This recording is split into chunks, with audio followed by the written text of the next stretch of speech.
নমস্কার বন্ধুরা, অনিফার্স ওয়ার্ল্ড চ্যানেলের আরও একটি নতুন ভিডিওতে আপনাদেরকে স্বাগত। আপনারা সকলেই জানেন যে পিএম পোষণের ওয়েবসাইটটি বা পিএম পোষণের যে অ্যাপসটা সেটা কিছুদিন ধরেই ডিঅ্যাক্টিভ করে রাখা হয়েছে তাদের ডেটাবেসটাকে আপডেট করার জন্য। তো এখন সেই পিএম পোষণের অ্যাপসটা বা ওয়েবসাইটটা আপনারা কবে থেকে এবং কিভাবে অ্যাক্সেস করতে পারবেন তার জন্যই আজকের ডেটে একটা নোটিফিকেশান দেওয়া হয়েছে। তো চলুন আমরা সেই নোটিফিকেশনটার বিস্তারিত ব্যাপারটা জেনে নিই। এক্ষেত্রে সাবজেক্ট আকারে রয়েছে দেখুন reopening of AMS portal on SDC, এবং নিচের দিকে যে জায়গাগুলো হাইলাইট করে রেখেছি এই জায়গাগুলোই মূলত আমাদের আলোচ্য বিষয়। প্রথম পয়েন্টে বলা আছে দেখুন, the portal will be resume on and from midnight on 7/7/2024, অর্থাৎ আজ রাত থেকেই পিএম পোষণের যে পোর্টাল সেটা খুলে দেওয়া হচ্ছে, যেটা মঙ্গলবার রাত 12টার পর থেকে চালু হওয়ার অর্ডার দেওয়া হয়েছিল।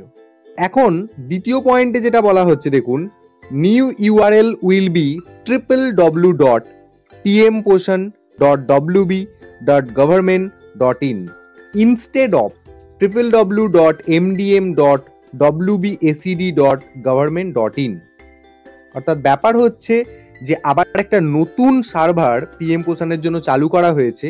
তো আগে আপনারা ব্যবহার করতেন www.mdm.wbacd.government.in, তার পরিবর্তে একদম ফ্রেশ নতুন যে ওয়েবসাইটটি তৈরি করা হয়েছে সেটা হলো www.pmposhan.wb.government.in। অর্থাৎ এএমএস পোর্টালে যা কিছু কাজ সেটা আপনারা এই নতুন ওয়েবসাইটটা থেকে করতে পারবেন।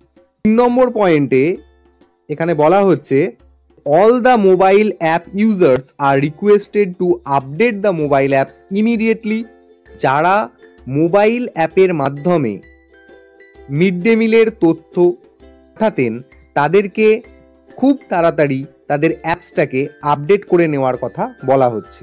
ক্ষেত্রে আরেকটু জানিয়ে রাখি, যদি আপনাদের অ্যাপসটা আপডেট করার পরও ওপেন না হয় সেক্ষেত্রে আপনারা অ্যাপসটাকে আনইনস্টল করে আবার নতুন করে ইনস্টল করে লগ ইন করে নেবেন।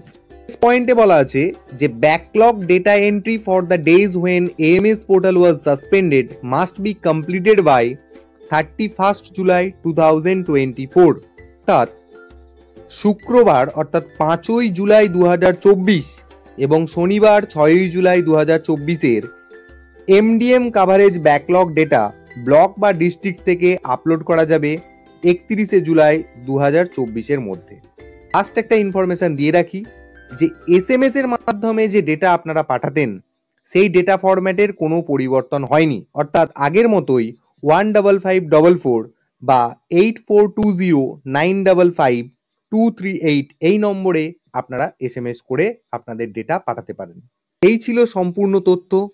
এই নোটিশটা আপনারা সবার সাথে শেয়ার করুন যাতে করে যারা স্কুলের সাথে যুক্ত আছেন তারা এই আপডেটটা সম্পর্কে জ্ঞাত হয়ে যান।